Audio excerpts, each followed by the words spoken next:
Quercus agrifolia coast live oak. If you have the room for this, and mind you, this is not something that would work well in like a 5-foot wide planter. If you have generous room for this, 40 feet tall by 40 feet wide, acorns in the spring, full sun to partial shade. You deep water it in the beginning and then you just leave it alone and it'll do just fine. The acorns can be edible.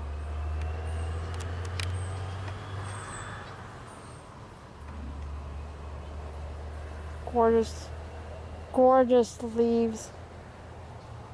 This is definitely something you need a lot of room for, because a 40-foot tall by 40 feet wide plant will need sufficient room. So if you've got a giant backyard or a semi-large backyard, this would be beautiful if you had the room for it.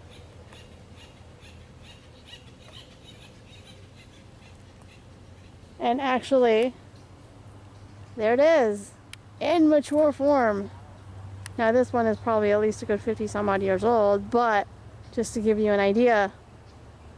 And imagine